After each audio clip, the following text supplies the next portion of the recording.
কিছু না কিছু রান্না করলে অবশ্যই আপনাদের সাথে শেয়ার করি। আজকে রান্না করব রুই মাছ। আর রুই মাছ রান্না করার জন্য যা যা নিয়েছি সম্পূর্ণ জিনিসগুলো দেখাচ্ছে। এই যে আমি কপি, আলু, সিম দিয়ে আমি আর কি রুই মাছের তরকারি রান্নবো আজকে। বেশি কিছু রান্নবো না, এর তরকারিটা রান্নবো, তাই একটু সম্পূর্ণ জিনিসগুলো একটু বেশি বেশি নিয়েছি। টমেটো, ধনিয়া পাতাও সাথে নিয়েছি। আর এখন রান্না শুরু করব। কিছু না কিছু করলে অবশ্যই আপনাদের সাথে শেয়ার করি, সেটা তো আপনারা ভালো করেই জানেন। এই দেখেন আমি তেল দিচ্ছি, কিন্তু আমার তেল আজকে শেষ হয়ে গেছে, কিন্তু একমাত্র জামাইও ঘরে নাই।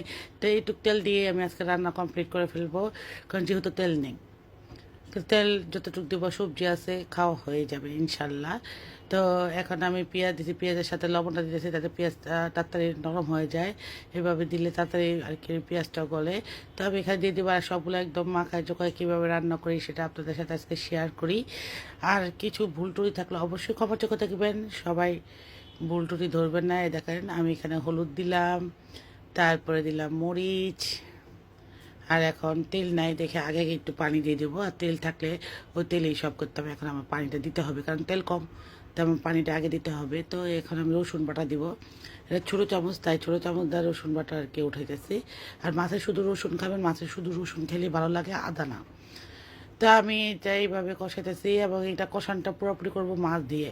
এই দেখেন আমার মাছ, রুই মাছের মাথা সম্পূর্ণ নিছি, নিয়ে একবার রান্না করতেছি। বেশি মাছ না, আরও কিছু প্যাকেট রেখে দিছি, কিন্তু আজকে এক পদ দেখে ওভাবেই রান্না করব, যাতে রাতেটাও খাবারটা হয়। অল্প অল্প তরকারি যদি রান্না করেন আপনি একটু একটু একটু একটু একটু করে, তাহলে দেখা যায় কি আপনি ওই পদটা আপনি 2 বেলা খেতে পারেন।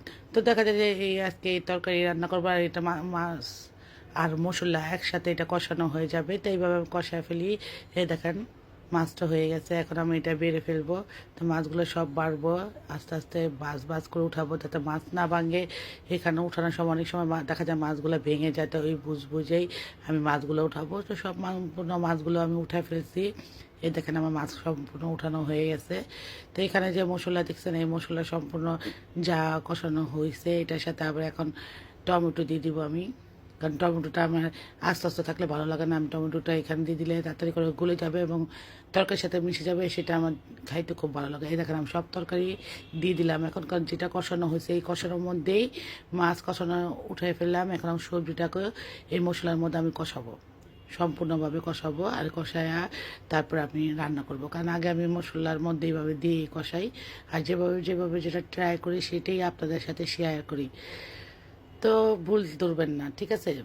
আর আপনারা যেরকম যে ঝাল খাবেন আর একটু ঝাল দেবেন। এই যে আমি ডাক্তারে ডেকে দিয়েছিলাম, আমি কিছুক্ষণ পরে এসে দেখলাম এই দেখেন আমার সবজিটা কষানো হয়ে গেছে, মশলাটা লাগছে সম্পূর্ণভাবে। তো এটা যা আর একটু গলা বাকি আছে, কপিটা আর একটু গলবে, আলু কিন্তু গলে গেছে, তার জন্য আমি পানি অ্যাড করে দিব। এই যে পানি অ্যাড করে দেওয়া, অনেক সময় দেখা যায় তরকারি হয়ে গেলে আমরা এখানে পানি দিয়ে লগে লগে মাছ দিয়ে দিই, যেহেতু কপিটা একটু সিদ্ধ হওয়া বাকি আছে।